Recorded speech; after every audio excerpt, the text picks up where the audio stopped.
dia, bem-vindos, bem-vindas de volta à disciplina Teoria do Direito 1. Bom dia a todos e a todas. Hoje nós vamos fazer uma aula especialmente voltada para o assunto do jusnaturalismo, com ênfase no jusnaturalismo moderno.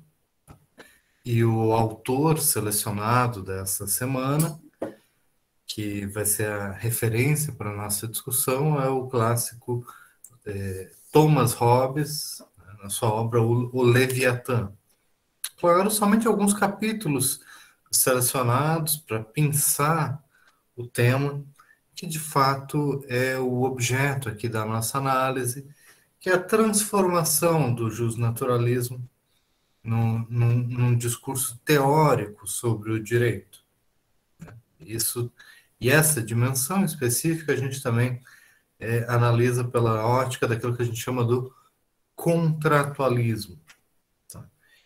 E nessa análise que a gente vai fazer hoje, a gente vai observar como que o jusnaturalismo pode servir de trampolim ou de base para a formação funcional de um sistema positivo de direito. Então, uma conexão muito forte existe entre jusnaturalismo e juspositivismo a partir da perspectiva contratualista, em especial de Thomas Hobbes.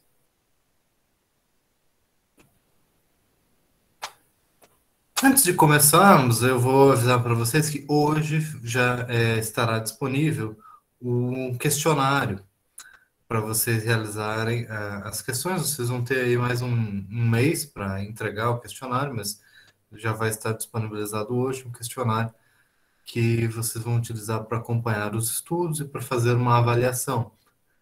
E eu destaco que algumas das questões do questionário foram construídas a partir de perguntas feitas pelos alunos nos fóruns da disciplina, tá?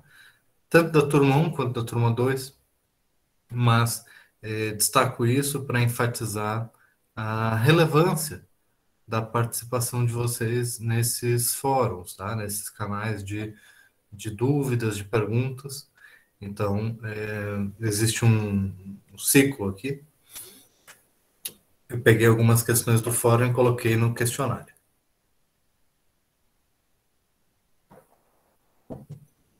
Além disto, tenho que avisar para vocês que o seminário que foi realizado na semana passada, como atividade de extensão, né, fora do nosso currículo, durante a tarde, na quarta-feira, teve um número maior de inscritos do que era possível de se transmitir pelo Google Meet, né, pela nossa transmissão. Então a sala ficou cheia e o vídeo ficou disponibilizado depois no YouTube, tá? Então quem não pode participar, quem quiser acompanhar, pode ver pelo canal, tá? O seminário ele faz uma apresentação da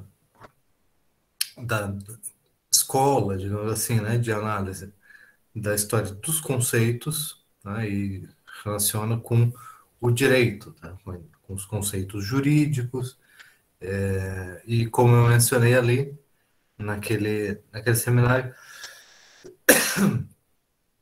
ainda que não seja exatamente um tópico completamente presente no currículo de vocês, não é uma coisa assim que vai ficar totalmente abarcado no primeiro ano de uma graduação em Direito, às vezes pode ser interessante também vocês enfrentarem algo novo, algo assim, às vezes um pouco estranho, tá?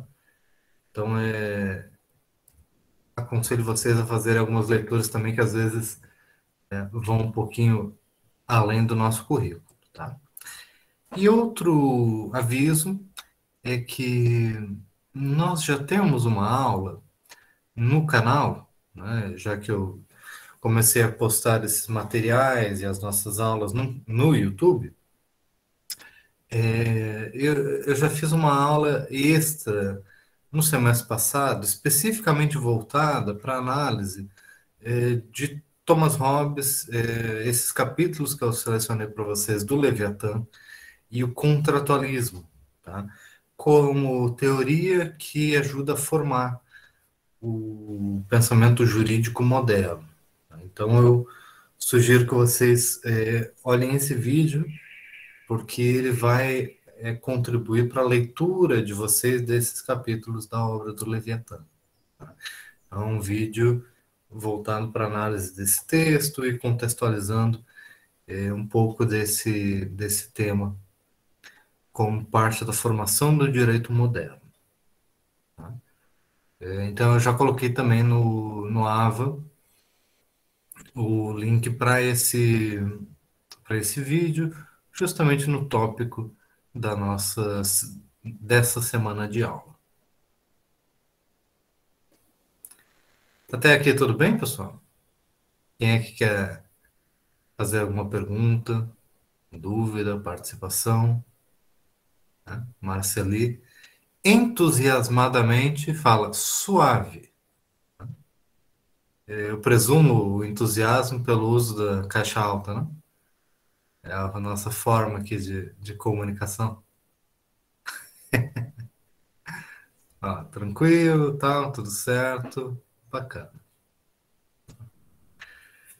Tá isso, a gente vamos trabalhando aqui essa disciplina com bastante devagar e sossego, vamos analisando ponto por ponto, mas sem muito nervosismo, né? Espero que vocês já tenham pensado no seu verbete, tá? Eu vi que algumas pessoas já escolheram o tema, eu espero que mais pessoas postem ali essa semana, e essa semana é um bom momento para já ter isso definido, tá? Escolham seu conceito e comecem a leitura para não deixar para a última hora. Esse é um tipo de atividade que o texto em si, o final, não vai ser muito extenso, mas ele precisa ser um texto sintético, então não dá para fazer de última hora, correndo, tá? Vocês precisam fazer com alguma antecedência, é importante que vocês façam isso com bastante antecedência. E a segunda coisa que eu ia dizer sobre o dicionário, o verbete, é para vocês pensarem que o conceito ele deve ser delimitado, tá? Quer dizer, se vocês escolherem um tema muito amplo, pode ficar superficial ou muito vago, muito vaga a leitura de vocês. Tá? Então, esse é o outro ponto importante. Tá? Mesmo um tema muito amplo como Estado, ou política, coisa assim, pode ser delimitado ao longo do texto, tá bom? Então, delimitação é muito importante.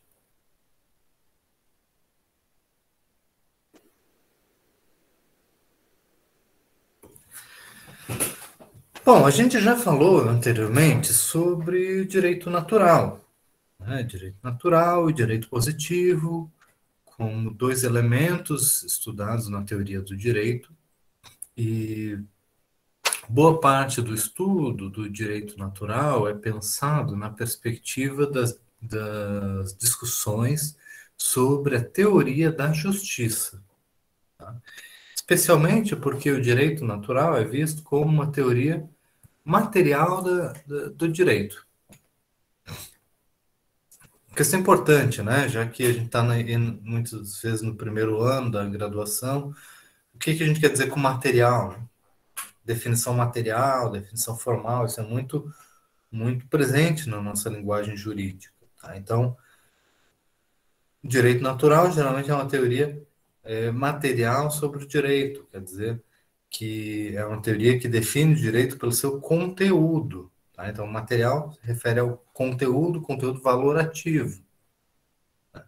Então, uma teoria justnaturalista do direito, aquela preocupada em definir o direito pelo seu conteúdo valorativo e valor aqui nos leva para a ideia de justiça, né? E quais valores dentro de uma sociedade estão associados à justiça, por exemplo, ou dentro de uma filosofia. Então, o justnaturalismo está conectado com uma análise dos fundamentos da justiça, ou melhor, dos valores da justiça como fundamentos para o direito. Não é por acaso, então, que na organização desses conteúdos, Bob coloca o justnaturalismo fortemente conectado com a filosofia do direito. Não tanto com a teoria do direito. Percebe? Então, porque nós estamos falando aqui, quando a gente fala de justnaturalismo, a gente está se preocupando geralmente com questões de justiça, não tanto relacionadas ao funcionamento do direito. Tá? Agora, se eu digo que a essência do direito é a justiça, então eu conecto as duas coisas. Então, o justnaturalismo pode ser essa teoria geral sobre o direito, quando a gente presume que todo direito deve ser justo. Tá? Então, esses pontos aqui que eu estou colocando na tela para vocês, a gente já conversou sobre eles, né? O justnaturalismo é uma doutrina que afirma a existência do direito natural e, em especial, que esse direito natural pode ser conhecido, né? É um objeto de estudo, de análise, de que nós podemos, através do uso da razão, da filosofia, analisar, investigar esse objeto que é o direito natural. Direito, portanto, independente de qualquer ordem jurídica particular, de qualquer lei, de qualquer conteúdo, ou melhor, de qualquer forma concreta. Direito, portanto, que tem uma origem metafísica. Quer dizer, não é construído de fato pelas pessoas, mas é algo que possui uma validade própria, que possui uma anterioridade em relação às instituições sociais. Tá? Então, não vem de disposições da sociedade, de certa forma ordena a sociedade. Portanto, está numa posição de superioridade para com as demais regras. E aí, em especial, o justnaturalismo geralmente pressupõe uma dinâmica, possibilidade de conflito entre direito natural e direito positivo, conflito no qual o direito natural possuiria uma preeminência, tá? Uma superioridade, e o direito positivo estaria abaixo do direito natural em termos lógicos, mas também em termos de validade, em termos de valor. Tá? Essas são características gerais do justnaturalismo. Quer dizer que o justnaturalismo tem vários autores, várias correntes, mas essas são algumas características que coincidem com a maioria dos autores. Tá?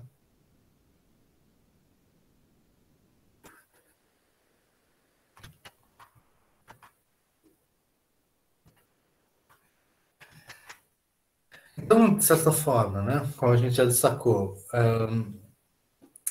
o justnaturalismo é uma teoria contrária ao positivismo, porque é da definição do positivismo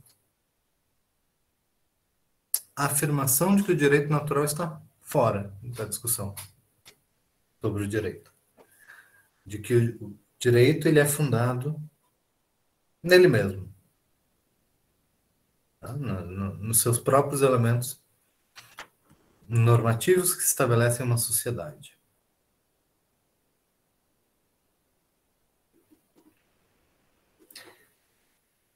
Andrei pergunta se há autores justnaturalistas brasileiros. Sim, sim. Existem muitos autores justnaturalistas brasileiros. E o justnaturalismo no Brasil ele tem uma importante influência do pensamento católico, pode dizer assim, né? A doutrina católica tem uma influência grande na formação do pensamento jurídico brasileiro. Tá? Vale lembrar que as instituições de ensino, né, no Brasil, tanto originalmente quanto ao longo dos últimos séculos, né, dos últimos 2 séculos, estiveram muito próximas com a formação e com a filosofia associada à religião, à filosofia. Tá? Então, existem muitos exemplos de juristas que têm uma perspectiva justnaturalista. Tá? Eu diria que é muito, muito comum. Tá? Eu não quero, prefiro não fazer uma lista assim, de quem são. Tá? Vou deixar isso de lado, talvez num fórum ali a gente possa colocar fazer algumas indicações de literatura, né, de referências bibliográficas, tá? Então, Camille coloca assim, direito fundado nele mesmo é o justnaturalismo? Ah, tá. Que eu falei muito rápido ali sobre essa questão do direito fundado nele mesmo, tá? Depois eu vou explicar mais sobre como que o juspositivismo elenca os seus fundamentos, tá bom? Mas, para início de conversa, tá, eu vou destacar aqui que o justnaturalismo vai colocar como fundamento do direito certos valores de justiça. E esses valores de justiça são valores, de certa forma, colocados como naturais ou racionais. Então, o sistema jurídico, o ordenamento jurídico, as instituições jurídicas, elas possuem um fundamento, de certa forma, na moralidade. Tá? De que por que você deve obedecer o direito? Porque no fundo, o direito ele vai afirmar coercitivamente uma concepção que originalmente é uma concepção moral. Então, por que você deve seguir o direito? É a mesma coisa que por que você deve seguir a moral, quer dizer, porque é certo, porque é justo, entendeu? Então, esse arco é a concepção do justnaturalismo. O juspositivismo, e aí depois a gente vai aprofundar essa discussão, tá? Com Kelsen. O juspositivismo ele não faz essa referência externa ao fundamento moral. O juspositivismo vai dizer assim, né? Por que você vai obedecer o direito? E aí a resposta não vai estar na moral, não vai estar na natureza, não vai estar fora do direito. A resposta vai ser: você vai obedecer o direito porque é direito.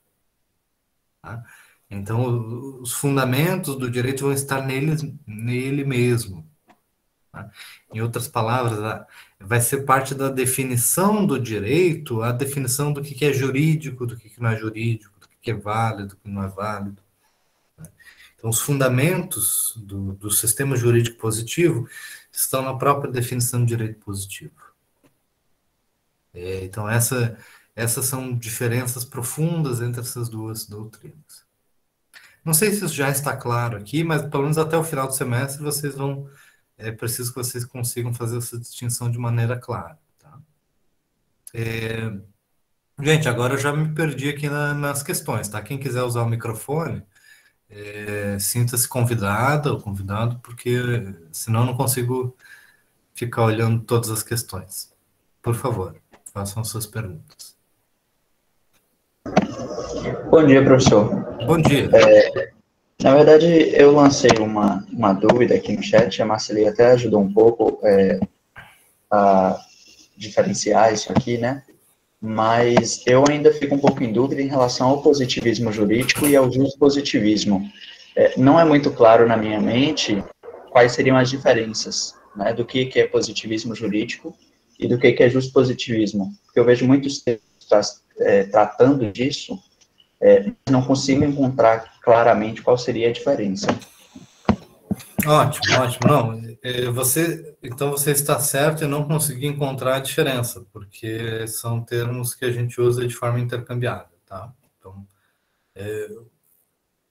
acho que é só uma forma de juntar as duas palavras, positivismo ou positivismo jurídico,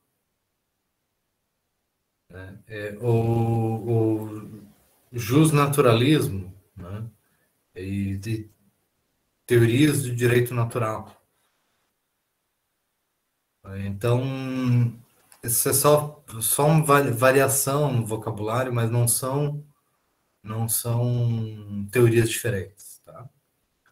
Positivismo e positivismo jurídico significam a mesma coisa. O que é Entendi. diferente... Obrigado, professor. Então, a gente pode considerar como sinônimo, certo? Isso. Perfeito. O que a gente tem que lembrar de diferenciar é, se eu falar assim, direito positivo é diferente de positivismo ou positivismo jurídico. Da mesma forma, o direito natural é diferente do justnaturalismo. Mas para o direito positivo isso é mais importante, tá? Porque mesmo autores justnaturalistas que defendem a existência do direito natural, eles também reconhecem a existência do direito positivo. Quer dizer, o direito positivo é aquilo que está num sistema jurídico em particular, né? As leis.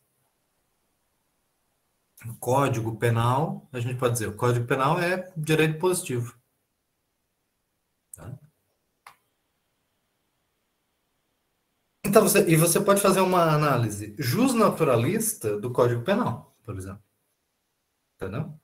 Você vai estar utilizando um aparato teórico do justnaturalismo para analisar um objeto que é o Código Penal, que é direito positivo.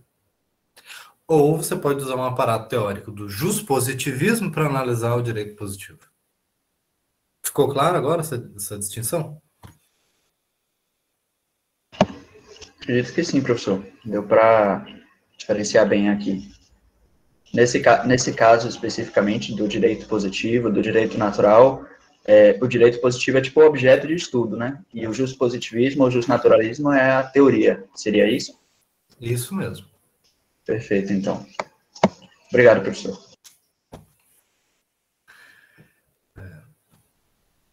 Ótimo, ótimo.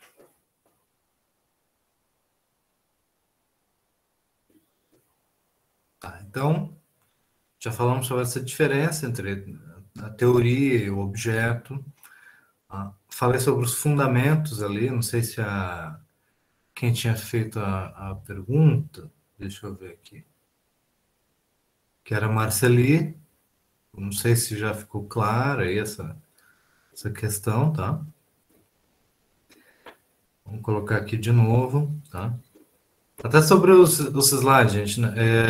Coloquei aqui algumas coisinhas, né, para vocês irem olhando, para matar aquela saudade do quadro, mas não é algo que vocês vão usar como material de estudo, tá? Então, não vou passar para vocês esses resumos, porque é muito importante que vocês façam seus próprios resumos, tá? Até o trabalho que dá para escrever, ou para digitar, ou copiar, é importante para a formação de vocês. Então, é meio chato, assim, mas eu não vou passar esses slides para vocês, porque não é relevante para vocês, mas é mais relevante caso vocês queiram copiar, e daí vocês vão estar exercendo um pouquinho do estudo. Então, eu vinha falando que não há um único justnaturalismo, existem vários, tá? São várias correntes. Como eu havia mencionado também, ele se conecta muito com a formação moral, da filosofia moral sobre o que é o certo a se fazer, o que é o justo. Esse tipo de questão está muito fortemente associada ao justnaturalismo. E, portanto, está muito conectado também, né, com a influência do pensamento católico na formação jurídica, no ensino jurídico no Brasil, né, em especial pela doutrina dos deveres, né?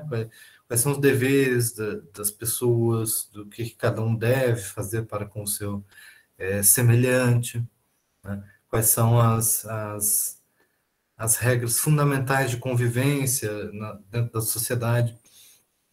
Então, a filosofia moral, filosofia do direito, justnaturalismo, esses elementos se conectam de maneira muito forte. Cecília, pode falar. Professor, baseado no que você disse sobre como eles precisam determinar o que é justo e o que é injusto, na leitura que o senhor passou antes, né? Na leitura de Bobbio, ele traz vários conceitos de justiça, né? Justiça formal, substancial, distributiva. No caso, os justnaturalistas, eles seguem alguma dessas correntes de justiça diferente, ou eles buscam abarcar esses vários sentidos na teoria? Uma boa pergunta, tá? Porque até agora eu falei que o justnaturalista ele vai se preocupar com a definição de justiça como fundamento do direito.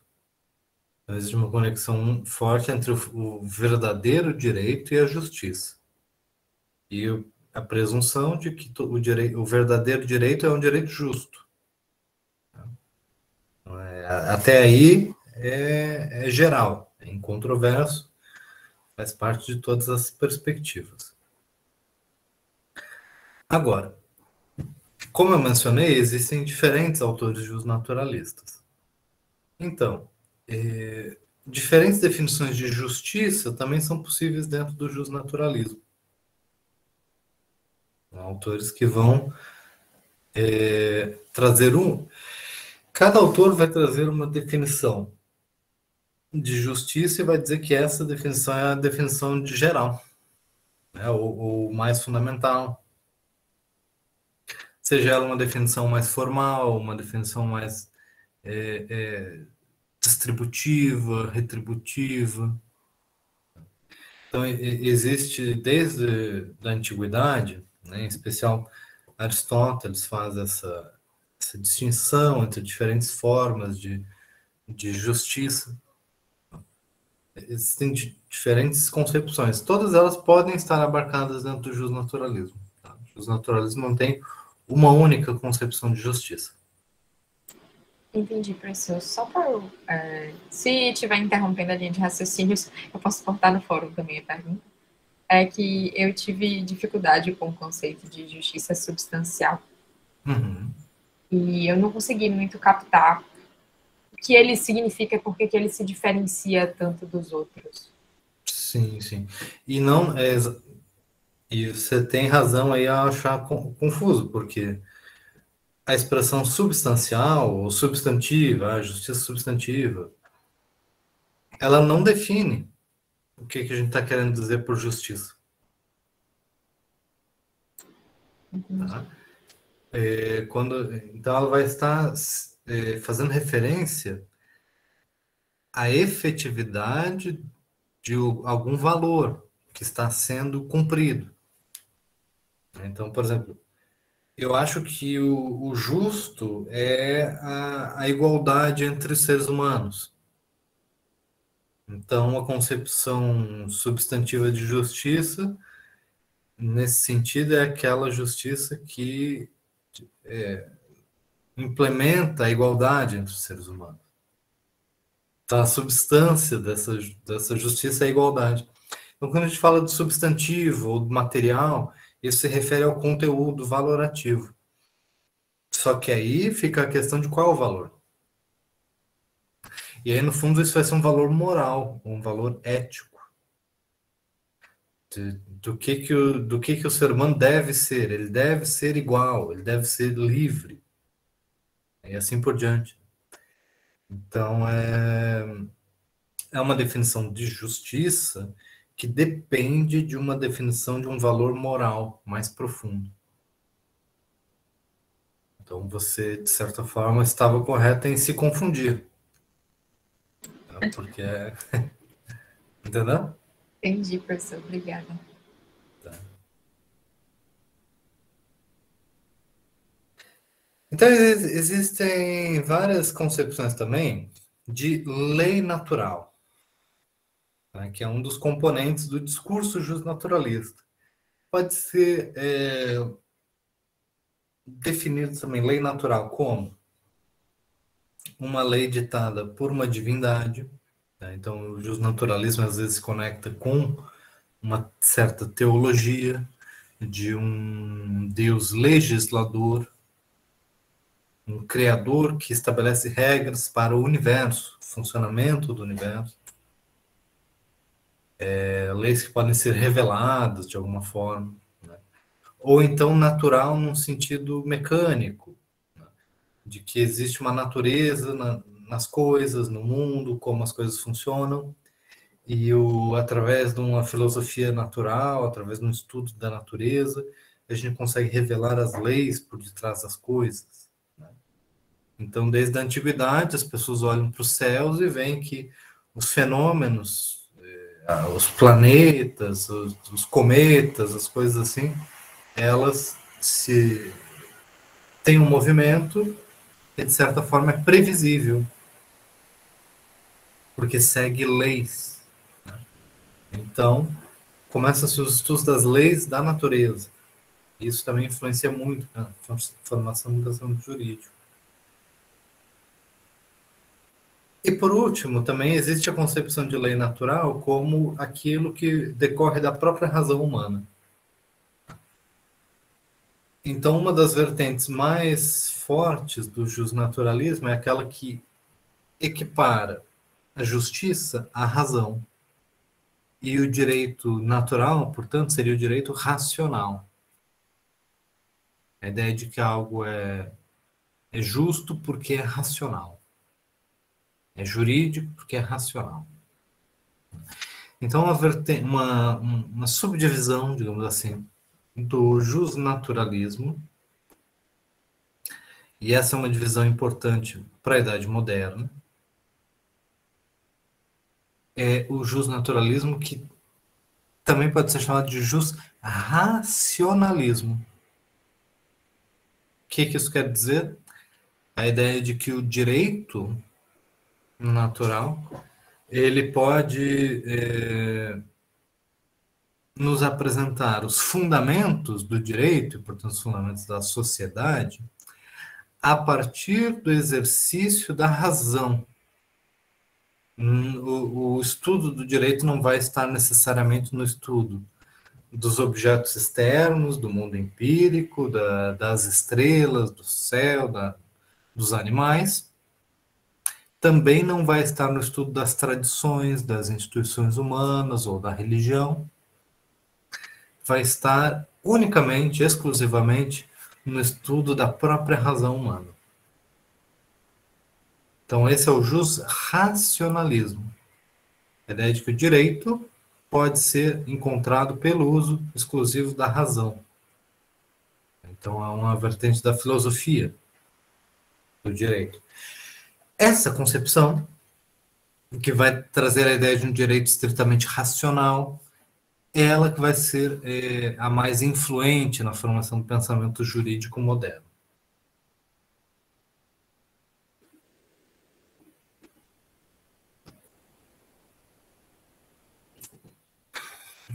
Paulo, quer fazer uma pergunta? Compartilhe conosco as suas dúvidas. Ô, professor, bom dia. Não, eu estou analisando uma situação que houve no Brasil colonial, em que as definições dos limites das nossas fronteiras foi determinado na época do Império, pelo Barão de Rio Branco, utilizando-se, porque antes dele utilizava-se o fundamento da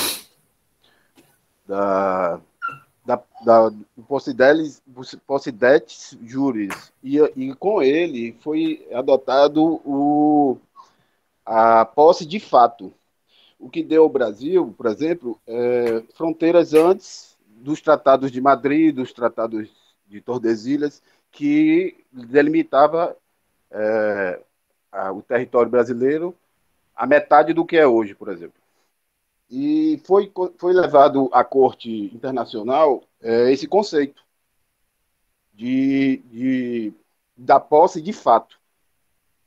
E que, pela realidade que o Brasil estava vivendo na época, a maioria das terras hoje conhecidas como Brasil, na época, era ocupado por brasileiros.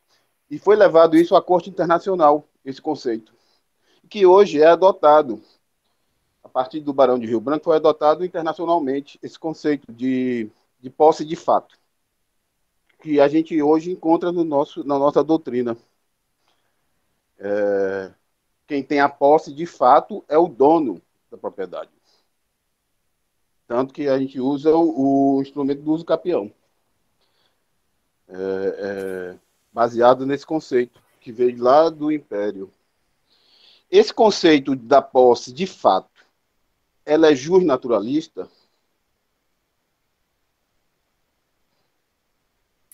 Essa é uma pergunta interessante, tá? Porque, e aí talvez a resposta mais completa sobre ela se dê na história do direito, né? Mais do que na teoria do direito. Então, a gente até tem alguns vídeos, né? Vocês podem acompanhar no canal sobre direito romano. E essa é uma discussão fundamentada, primeiro desenvolvida no direito romano, tá? Não é por acaso que vem com o uso do latim, tá? Porque, como você sabe, se a gente fosse basear no direito positivo e considerando que os tratados assinados entre os estados são parte do direito positivo, aquelas terras, né, aqueles territórios deviam ser determinados pelo papel, pelas normas positivas, escritas, ou pelo menos essa era a concepção que se tinha na época, e os países hispânicos, né, na América Latina, até hoje ainda não renunciaram a algumas das reivindicações vindas dessa distribuição dos tratados, baseados nessa concepção do direito escrito, de legitimidade da terra. O Ut Possidetis, a concepção de que a posse de um bem imóvel, a sua utilização, o seu exercício efetivo do domínio sobre a terra, que é um domínio factual, baseado nos fatos, na realidade, e não nas normas jurídicas, é capaz de criar norma jurídica, quer dizer, é capaz de pegar uma situação factual e convertê-la numa situação jurídica. Essa é uma concepção que foi desenvolvida na tradição jurídica do direito romano, lá na antiguidade, e que não estava sendo pensada de acordo com o aparato teórico do justnaturalismo. Ainda que uma certa concepção de direito natural não fosse irrelevante. Tá? Os juristas romanos, eles tinham uma concepção de direito natural. Então, não é irrelevante, não está fora da questão, mas não era o ponto central, não eram os instrumentos do direito do justnaturalismo que eram utilizados pelos juristas romanos nesse caso. Quais que eram os instrumentos utilizados pelos romanos, né, para desenvolver essa doutrina? Uma questão muito, muito prática. Né? O sistema judicial romano, né, principalmente na República, né, ele era exercido por magistrados eleitos, que de certa forma, o que de certa forma fazia com que a imposição das leis do direito exigisse uma cooperação da comunidade. Né? Ele tinha que ter os seus lictores. Lictores era o nome dos ajudantes dos magistrados que carregavam um porrete para fazer cumprir as decisões judiciais, digamos assim.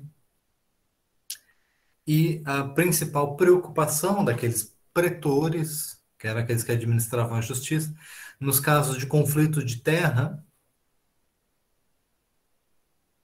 passou a ser não tanto defender os títulos antigos de propriedade, mas de resolver os conflitos, preferencialmente sem violência. E nessa perspectiva, numa perspectiva pragmática, tá, os romanos foram desenvolvendo a ideia de que aquele que tem a posse do imóvel, se a posse tem uma legitimidade, essa posse factualmente pode se converter em algo legítimo. Então, a separação entre posse e propriedade foi um desenvolvimento teórico presente lá no direito romano, desenvolvido naquele contexto do direito romano clássico. E essa distinção teórica foi importante para o desenvolvimento, como você falou, da ideia do uso capião, né, de que uma situação fática pode gerar direito. Essa concepção pragmática, ela está mais aberta a uma concepção realista, na verdade, né, de que a forma como as coisas são de fato gera uma normatividade. A ideia de que você vai construir o direito não a partir de como os ideais de justiça dizem que as coisas deveriam ser. Na verdade, isso é uma forma de deixar o justnaturalismo de lado, em suspenso, e dizer assim, vamos pensar o direito como algo que surge das relações reais, de como as coisas realmente são. Então você olha para uma terra e vê quem que realmente está fazendo uso da terra. De qual grupo que realmente está ali. E aí, a partir dessa situação factual, você vai mediar o conflito, a disputa. Mas essa ideia de um direito baseado nas relações factuais, ela só faz sentido em um contexto de conflito, de disputa. Ela não é um juízo abstrato sobre quem deveria ter a terra. Porque eu estou pegando um caso prático da Lei 10.267, que é uma lei que georreferencia as propriedades rurais. E a cada período de alguns anos, eles vão diminuindo em hectares essas áreas que necessariamente são obrigadas a serem georreferenciadas. Então, a questão de terra no Brasil é uma questão muito problemática. Não sei se é porque o Brasil tem muita terra ou porque a coisa não foi regulada desde o início. E essa lei vai trazer vários problemas de confrontante, de vizinhos confrontantes, por conta desse georreferenciamento, entendeu? E aí vai entrar justamente essas questões de uso capião, e outras mais, entendeu? Relacionadas ao direito agrário. É só por conta dessa lei que eu puxei o assunto, entendeu? É uma lei nova que é de 2001 e o objetivo dela é georreferenciar todas as propriedades rurais até 2000 não sei quanto, entendeu? Porque eles prorrogam isso constantemente, devido à dificuldade mesmo, sabe? De achar os limites confrontantes. Que é uma coisa bastante séria, entendeu? Porque nós somos um país de terras. E a lei de terras, que é a lei de 1850, é a lei maior, a lei mor, entendeu? Mas nós sabemos que terra no Brasil é uma coisa muito relativa, porque hoje as pessoas invadem, tomam posse de terras de terra pública, e gera inúmeros conflitos, entendeu? E foi por conta disso que eu fiz essa observação, porque, ao meu ver, ao meu entender, o fato de você dar o direito de posse, de domínio da terra a quem já está estabelecido, a quem já tem a posse da terra, tá baseado, ao meu entender, meu ignorante entender, está baseado no justo naturalismo. Não totalmente, porque por trás desse justo naturalismo havia um justo positivismo, entendeu? É isso que eu tô querendo inferir, entendeu? É importante destacar o seguinte, que se a gente for adotar a teoria positiva do direito, tá? Portanto, justo positivismo, a gente pode argumentar que toda discussão pretérita, filosófica, sobre os fundamentos, ela pode ser estudada numa aula de filosofia, mas que para o direito o que importa é que nós temos a lei, nós temos um sistema jurídico.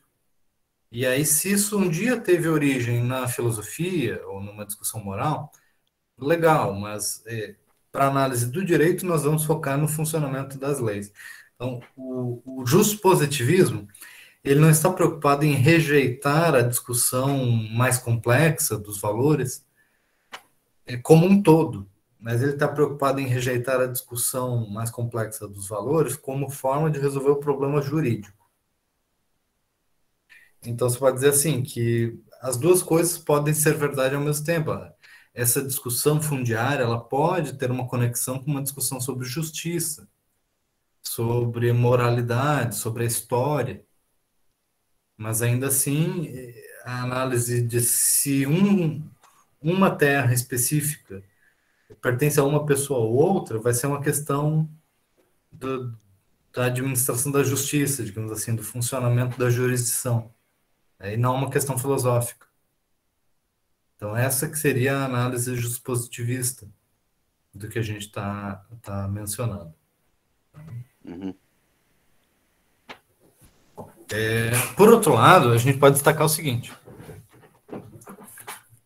para trazer para o autor que eu mencionei essa semana e que eu peço para que vocês assistam a aula extra que eu disponibilizei já no tópico dessa semana, Thomas Hobbes. Thomas Hobbes vai afirmar na sua teoria de que não é possível definir juridicamente quais terras pertencem a uma pessoa e quais terras pertencem a outra pessoa, tá? Ele diz isso de forma expressa. Não é possível definir o meu e o teu sem que exista uma autoridade estatal. Portanto, ele vai condicionar a existência da propriedade privada à existência do Estado. Ele vai dizer que propriedade, num sentido jurídico, só vai fazer sentido a partir da existência do Estado, que é o governo, o soberano, que vai ter a última palavra para definir quem tem razão num determinado conflito. Então, de certa forma, essa é uma versão do justnaturalismo que vai fundamentar a existência de um Estado soberano mas que a partir da existência do Estado soberano, é o Estado que vai decidir o que é a propriedade de cada um, por Que exemplo. legitima, né? Essa é uma perspectiva muito diferente de um outro autor justnaturalista também, que é John Locke, que escreve um tempo depois de Hobbes, então intelectualmente é herdeiro dessa discussão. Mas John Locke já vai dar uma definição muito diferente. John Locke vai dizer que a propriedade é um direito fundamental que decorre imediatamente do exercício factual do trabalho humano sobre uma coisa comum. Então, as terras são coisas comuns, acessíveis a todas as pessoas. Aí, uma vez que o ser humano, que é dono de si mesmo, porque ele é um ser humano livre, ele aplica o seu corpo, o trabalho físico seu, a essas coisas comuns, ele torna as coisas comuns suas através do seu trabalho. Essa é a teoria dele. Como o Andrei comentou ali, a apropriação original. Então, nós vamos ter a ideia de que a propriedade vem de um exercício do direito natural, que é você ser dono de si mesmo. E isso, segundo John Locke, independe da autoridade do Estado. Isso, inclusive, antecede o Estado. Então, de acordo com a teoria de John Locke, o direito de propriedade é um direito anterior à própria existência de um governo, de um soberano, e, portanto, o próprio Estado deve respeitar certos limites jurídicos à propriedade. Então, vejam, dois autores justnaturalistas com concepções diferentes sobre propriedade. Então, o próprio justnaturalismo ele não tem uma única concepção sobre esse problema.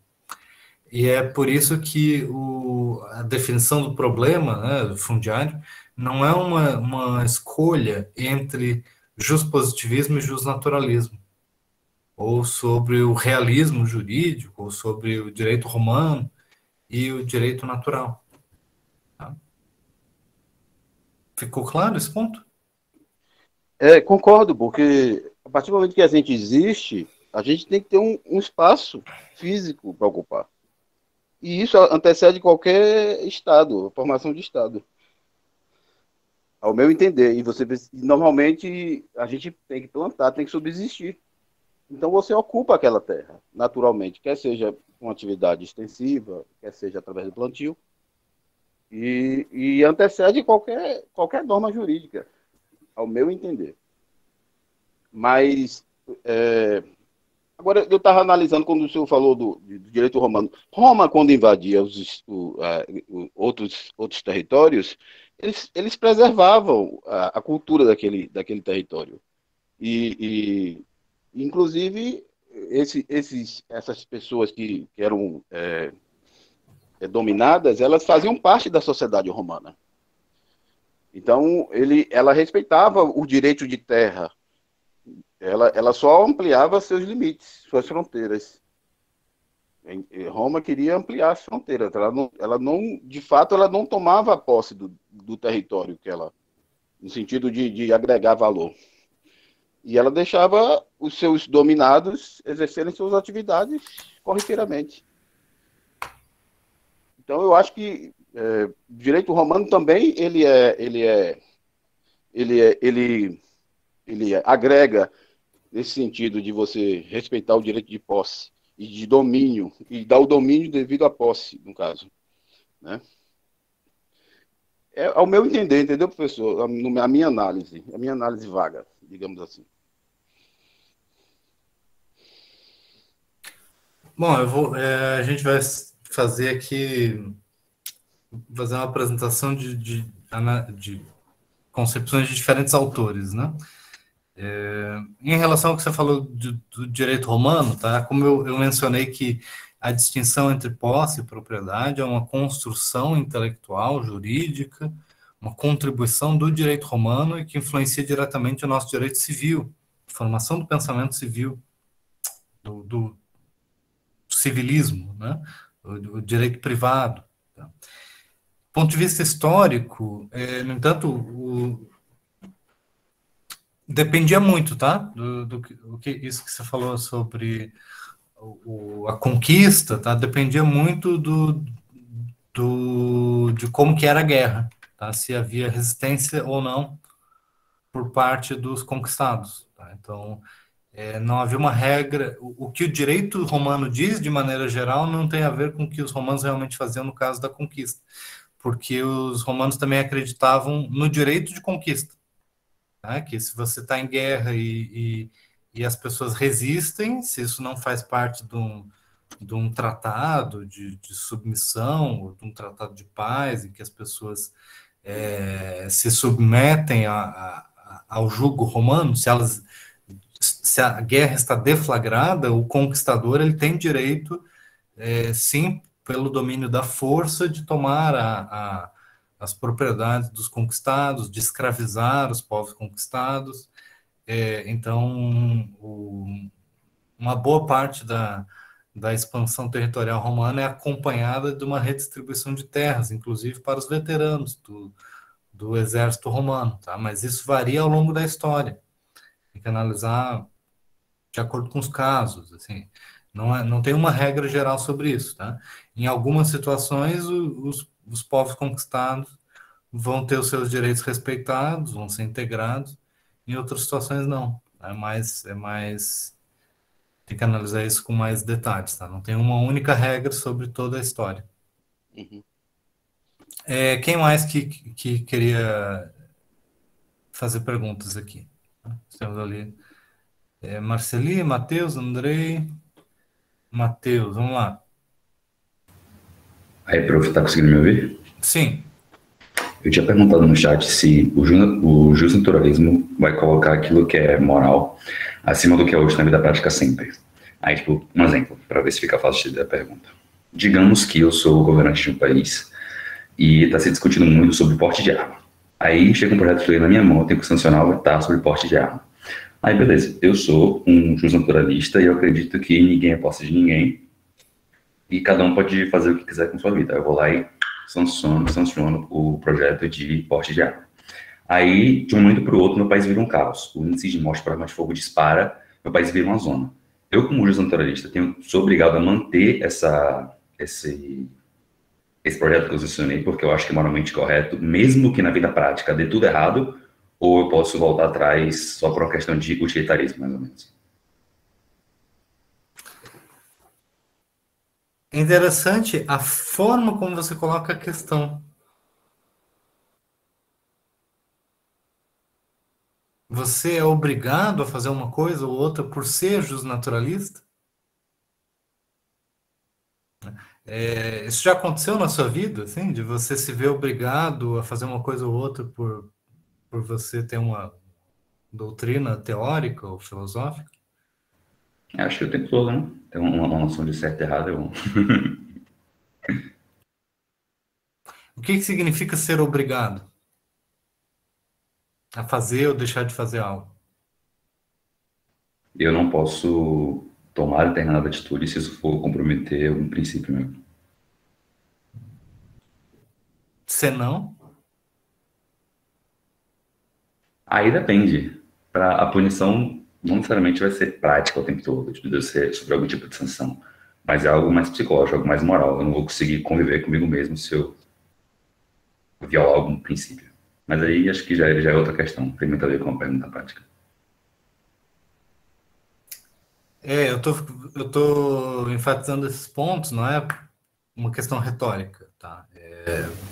Porque a natureza das obrigações é uma questão típica da teoria do direito, né? O que define uma obrigação jurídica em comparação a uma obrigação moral? Então, se a sua pergunta se refere a uma obrigação moral, isso já está mais próximo de uma discussão filosófica, né? E não do ponto de vista da teoria do direito. Entendeu o ponto?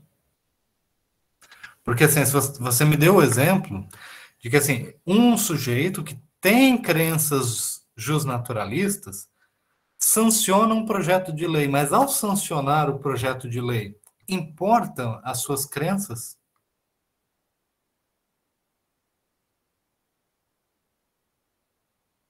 Eu acho que sim, porque se eu fosse mudar, por exemplo, em vez de ser um projeto sobre porte de arma, fosse um projeto sobre legalizar homicídio de, sei lá, pessoas negras, fosse institucionalizar o racismo, aí eu acho que importaria tem que ter um tipo de princípio, né?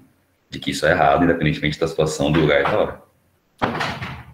Importa para o funcionamento do sistema jurídico?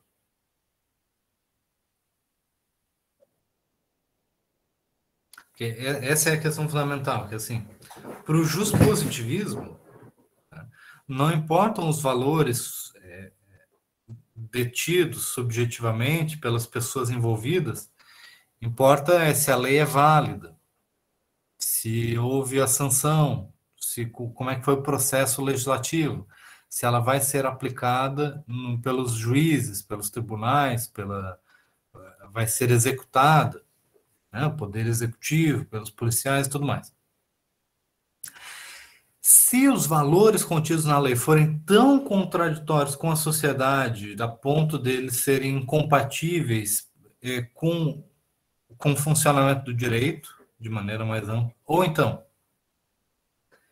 se no próprio sistema positivo houver uma definição de que determinados conteúdos tornam a norma inválida, né? Por exemplo, assim, nosso direito positivo, Constituição brasileira,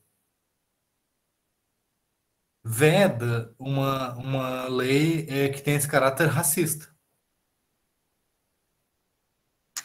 Então, independentemente das crenças morais suas, ou do presidente da República, ou dos legisladores, independentemente da filosofia, independente dos valores, da crença subjetiva das pessoas, a gente pode dizer que a lei que for aprovada e sancionada pelo presidente e tudo mais, ela vai ser inválida, porque ela contraria uma disposição positiva presente na Constituição, de que você não pode aplicar uma lei penal baseada no racismo. E essa vai ser uma disposição positiva. Faz sentido o que eu estou falando? Faz. Então, basicamente, se eu seguir todos os processos legais, o papel aceita tudo, né, basicamente. Como assim? Se eu seguir o procedimento de, vamos passar pela Câmara, vamos passar pelo Senado, tudo mais, eu posso aprovar qualquer tipo de lei, né? Contanto que não fira nenhuma outra que já tenha sido aprovada antecipadamente. Mas esse contanto aí é muita coisa. É esse o meu ponto. O que as outras normas jurídicas positivas já dizem sobre o que o direito deve ser, olha o conjunto de valores que existem na nossa Constituição. É muito importante que vocês leiam a Constituição. Nossa Constituição não é apenas uma folha de papel, ela dá um norte valorativo sobre o sistema jurídico, como que ele deve ser, como que ele deve operar. Então, não é um documento desprovido de valores. Então vejam vocês, o direito positivo, ele não é desprovido de valores.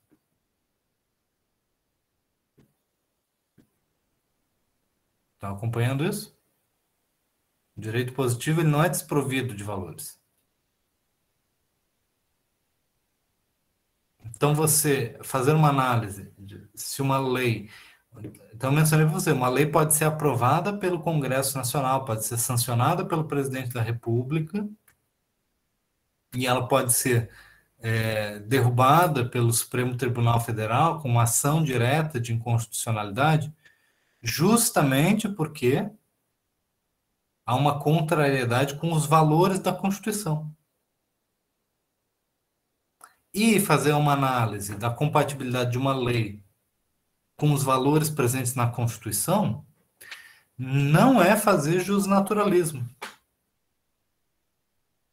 É muito importante que vocês conseguirem entender todos os pontos disso que eu falei.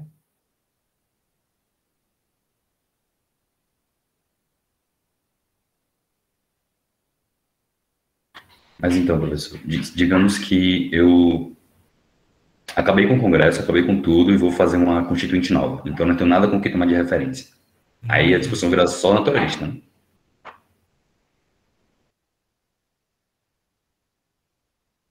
Tá, eu vou analisar essa questão.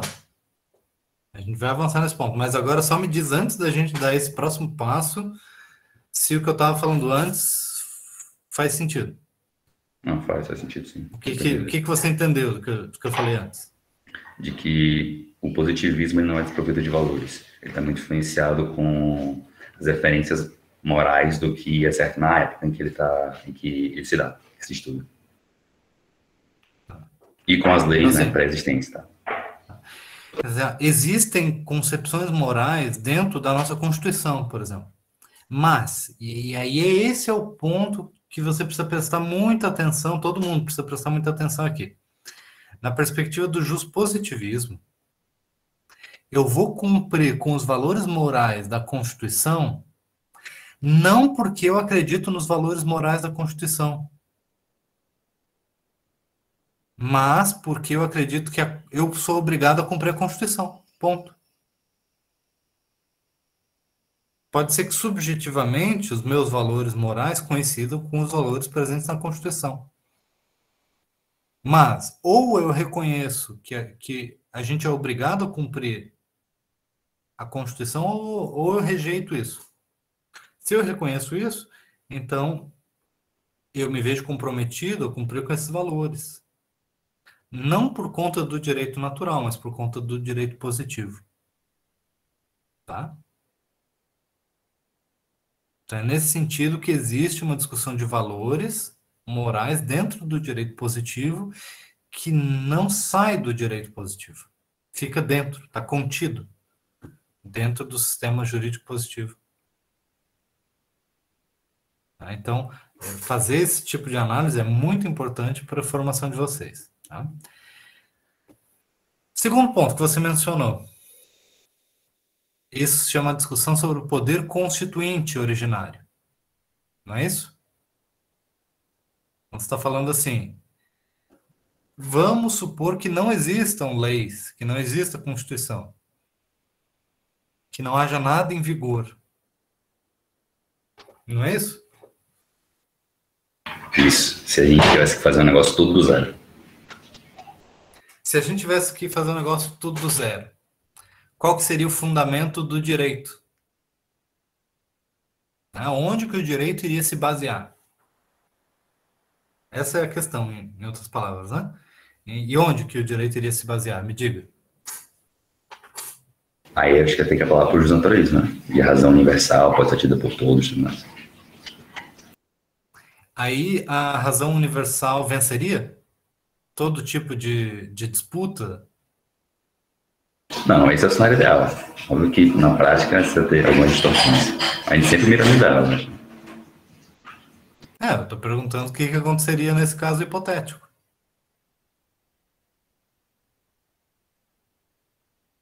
Que não é tão hipotético assim, porque já ocorreram revoluções, né, no mundo, como a Revolução Francesa, em que existe uma rejeição da ordem jurídica estabelecida e a tentativa de construção de uma nova ordem jurídica. Então, o cenário do poder constituinte original não é tão estranho.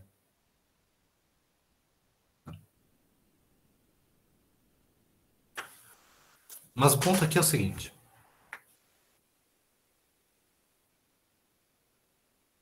Fernanda, comente um pouco sobre o que você quer dizer com isso.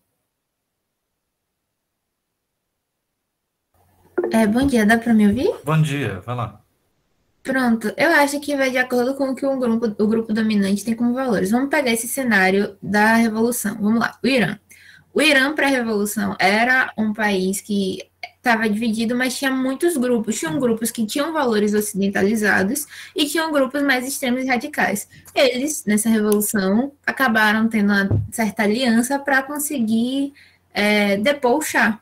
Mas depois, o que aconteceu a gente sabe, né, que é uma teocracia hoje em dia lá e tudo mais. Isso mostra que o grupo que conseguiu subir ao poder, mesmo tendo grupos diversos, plurais, O grupo que conseguiu subir ao poder, que foi o mais radical, instituiu os próprios valores. Aí a gente teve a volta de, enfim, o uso obrigatório do lenço, etc., várias outras questões, mas isso mostra que mesmo uma parte da sociedade tendo valores diferentes, o que predominou foi o do grupo que subiu ao poder. Isso, então o que você está nos apontando é que não existe uma competição abstrata de valores. Que os valores, eles sentam numa mesa dos valores, né, cada um sentadinho, né, e vão conversar todos os valores, vão pensar entre si, de repente vai surgir aí o fundamento do direito. É isso soa um pouco utópico demais na minha concepção. Então, o que realmente ocorreu? No caso, vou retomar esse caso para explicar, que fica mais fácil. O que realmente ocorreu foi, na minha concepção, enquanto era útil retirar o antigo grupo dominante, houve uma união e esses valores foram postos em stand-by, digamos assim. Mas a partir do momento que foi derrubado e ficou um vácuo, entre aspas, e precisava que alguém assumisse, o que assumiu meio que deixou de lado os outros valores dos outros grupos e trouxe os valores que tinha em mente. Claro que esse é um exemplo mais extremo, mas é que, como você falou de revolução, é uma realidade que eu pelo menos percebo, é o que o grupo dominante, o grupo que consegue chegar ao poder, impõe a mesma coisa na Revolução Francesa. O que o grupo da Revolução, que consegue chegar ao poder, tinha em mente, que a gente tem os valores iluministas e tudo mais, é o que foi implementado. Isso. Foi implementado por força de uma conjuntura política e social concreta. Não por força da metafísica, vamos dizer assim. Então, a sua análise, ela faz referência a uma situação social concreta e determinada, que é pressuposta para que o novo sistema jurídico se estabeleça.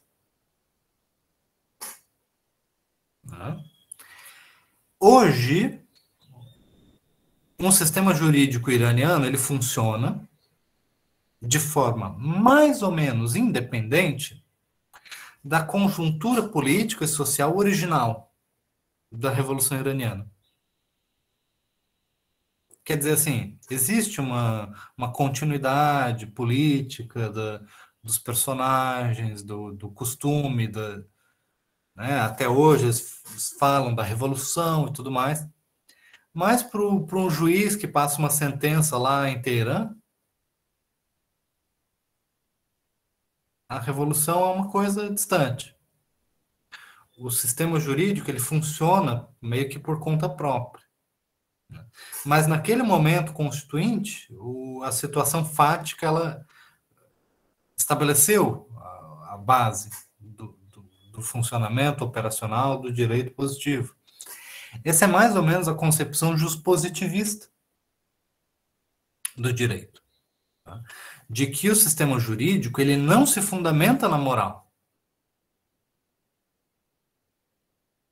Ele se fundamenta numa situação social, política, particular, que se estabeleceu num determinado momento. Então, a ideia de que o ordenamento jurídico, ele tem base na sociedade, numa situação fática.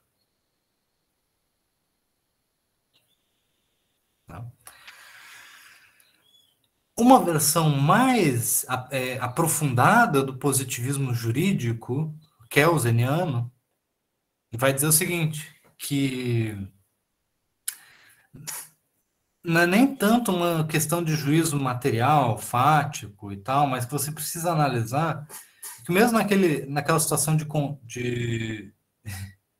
mesmo na situação do poder constituinte, originário, daquela situação aberta, você vai precisar definir qual que é a instância que vai dizer o que é legítimo e o que não é legítimo. Em outras palavras, quem que vai ter a autoridade de criar o direito? Ou o que vai conferir ao direito que está sendo criado uma certa validade? Então, o Matheus estava falando antes assim, digamos que eu acabei com tudo. Vamos lá, destruí o país. Agora eu vou construir de novo. Pode até ser um plano, né? Um plano milenarista, como se chama isso, no estudo das religiões. No Brasil já teve vários movimentos milenaristas, né? Canudos, a Guerra do Contestado, de Santa Catarina. Movimentos em que a população queria destruir as coisas para construir uma nova sociedade, de certa forma. É um pouco também do que acontece hoje. Então, digamos que a gente destruiu tudo. Vamos construir uma sociedade nova. Ainda assim, alguém pode perguntar, não, mas quem é que te fez rei, Matheus? Quem é que diz que é você que vai construir as regras de uma sociedade nova? E aí a Fernanda, na análise dela, vai dizer assim, não, quem é que realmente está, quem é que é o grupo dominante?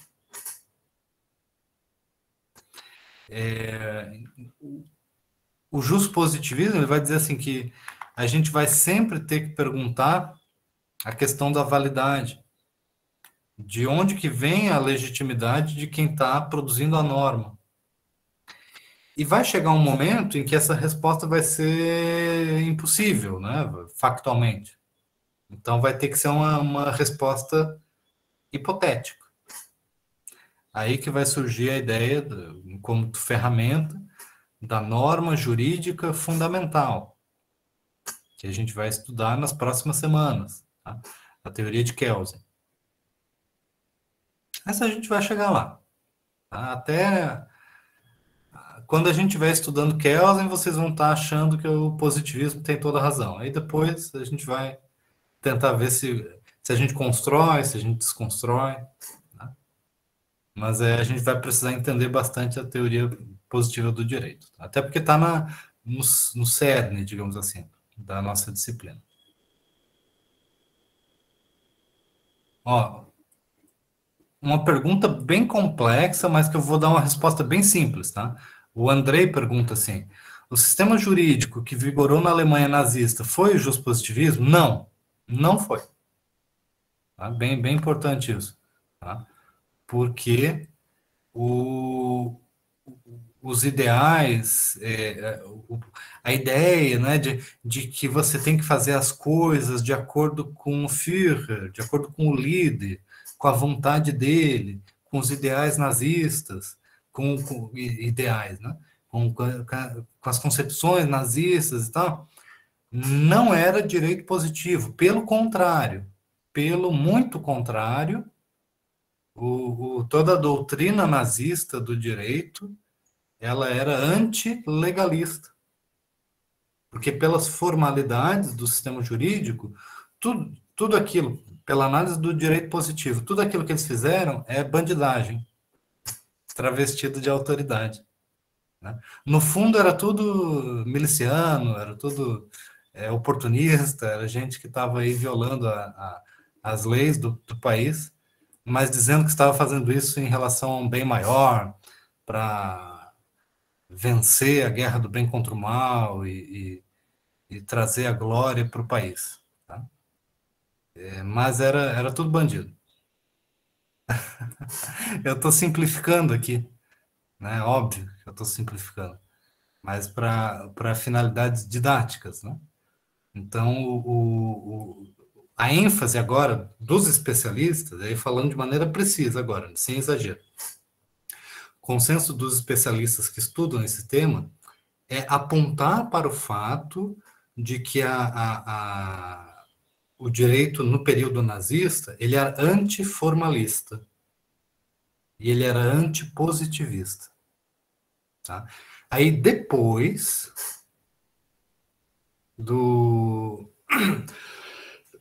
com os julgamentos dos crimes de guerra, muitos buscaram se defender, alegando que estavam cumprindo a lei. Mas essa era uma defesa que foi rejeitada, digamos assim, porque factualmente estava incorreto, mas como muitos dos pensadores do período pós-guerra, eles eram justnaturalistas,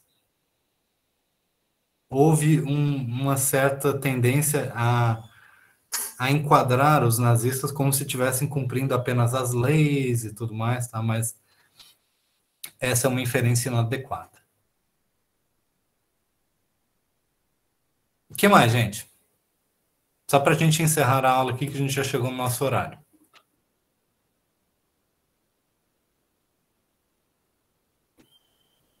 Ó, então, Thaísa, vamos aprofundar aí rapidamente essa questão. Qual que é o ponto da sua dúvida? É porque o senhor disse que o justpositivismo ele não vai se basear na moral e nem nos valores em si, mas sim na sociedade. Mas em que aspecto, assim, da sociedade ficou meio confuso? Uhum. Eu vou pedir ajuda para a Fernanda. A Fernanda que deu o exemplo. Consegue explicar rapidamente? Ai, prof. Eu acho que eu vou ter que apelar para a arma secreta do estudante de direito e dizer depende. Uhum. Eu ainda bato na tecla de que não necessariamente é no aspecto da sociedade como um todo, e pode ser sim só do grupo dominante, mas também depende. Pode ser que o grupo dominante ele leve, na sua análise, leve em consideração essas mesclas, nessas pluralidades que tem na sociedade. Uhum. Exatamente. Foi uma ótima resposta. Por quê? Quando a gente fala grupo dominante, parece que vai ser um pequeno grupo que tomou o poder e que impôs a sua vontade, né? Como às vezes é. Mas, por exemplo, um processo constituinte, ele pode ser um processo democrático, pode ser um processo pluralista. A nossa constituinte é um processo razoavelmente democrático, bastante representativo de anseios sociais da população, né? Processo que acompanhou as discussões do seu tempo e que é sim você pode dizer assim que vem de uma resultante, um processo de superação da ditadura, né? Então é um grupo que ganha e outro que perde, porque sim, perderam aqueles que defendiam a ditadura, aqueles que defendiam a tortura, por exemplo. A Constituição claramente se posiciona. Então, vendo um processo de vitória de alguns e de perda de outros, não é verdade? Mas, ainda assim, a vitória, digamos assim, de um grupo, ela não é autoritária. Ela é uma vitória no sentido pluralista, né? Porque ela traz a diversidade de opiniões, a diversidade de valores, a diversidade de concepções para dentro do texto constitucional, né? Então, é a base de uma sociedade aberta, democrática, e não uma concepção autoritária de um grupo que ganhou e outro que perdeu, e aí o grupo que ganhou extermina ou domina completamente o grupo que perdeu. Tanto que os perdedores continuaram aí tendo muita influência na política nacional. Ficou mais claro agora? Ficou claro, mas por trás dessa vontade não estariam os valores? A moral? Pode ser isso que que sim. Fica confuso, entendeu? Claro. Mas é aí que está. O justpositivismo, se a gente fazer uma análise justpositivista, a gente não quer ir até o final.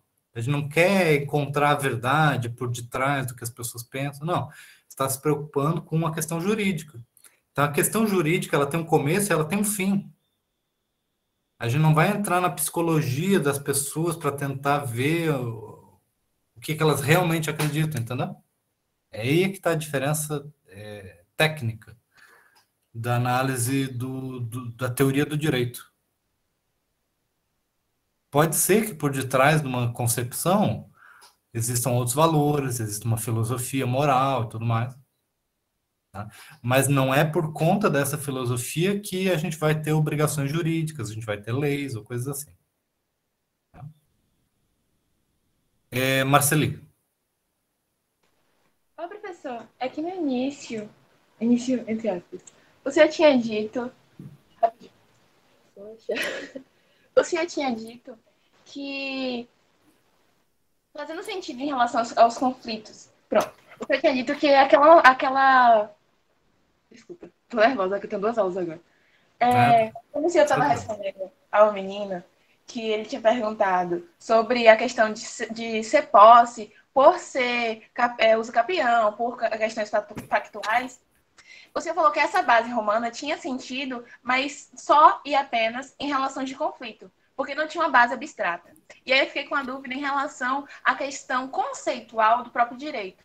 Para eu poder utilizar em vários conceitos, em contextos diversos, eu preciso que tenha uma base abstrata, o direito precisa ser abstrato?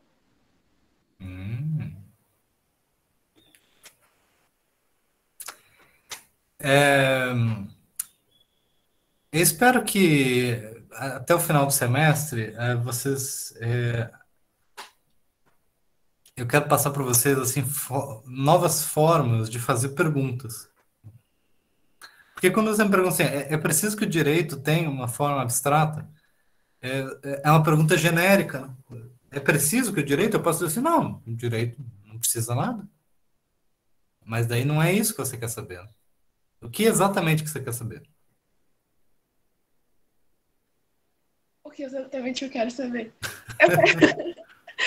Eu queria entender, tipo, o que eu posso considerar como direito? Tipo assim, se eu pego um conceito que ele é válido em um determinado contexto, quando eu vou poder generalizar isso para outro, entendeu? Era basicamente o que faz universal o direito. Ser abstrato ou não? Eu acho que minha pergunta é baseada nisso. Então, a sua pergunta já pressupõe que existe uma universalidade necessária no direito. E não existe? Você está dizendo assim, existe uma universalidade. O que faz com que a gente reconheça essa universalidade? E aí eu posso perguntar, existe essa universalidade? Eu não estou dizendo que existe ou que não existe, eu estou dizendo que na sua pergunta isso já está pressuposto. Então, isso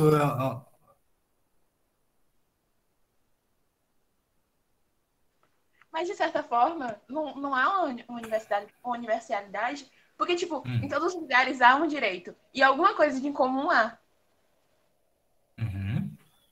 E o que é em comum? Existe um conteúdo em comum? Em todos os lugares que existe direito, existe algum valor específico Não, em porque comum?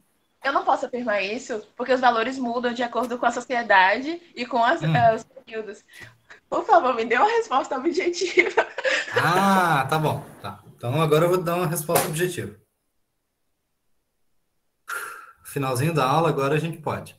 Eu vou dizer o seguinte, tá? Então, na perspectiva justpositivista, eu vou dizer que o que todos os sistemas jurídicos têm em comum?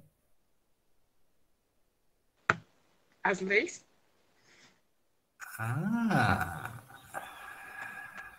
Não exatamente, porque tem sistemas que não são baseados em leis.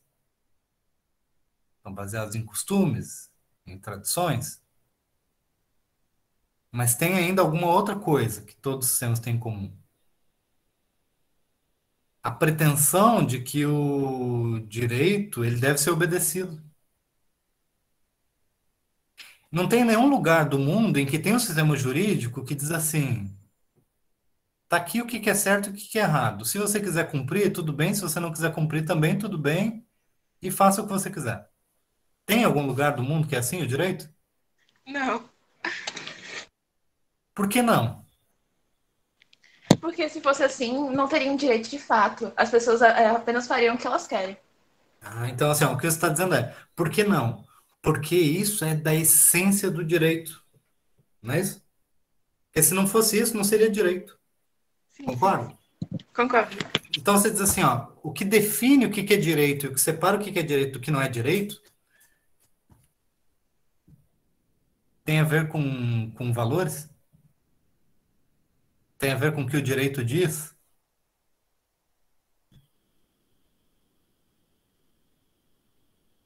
Tem a ver com essa questão específica, né, de que o direito ele se coloca como impositivo, como uma imposição. É isso que é de comum, é isso que é de específico no direito. Então, voltando para minha dúvida anterior. Então, não importa se é abstrato ou não. O que há em comum em todos os direitos é apenas a questão coercitiva de que todos têm que obedecer aquilo. Ótimo. Chegamos a um ponto. Né? Depois de muita pressão, né? Faz sentido isso? Faz sim, faz sim.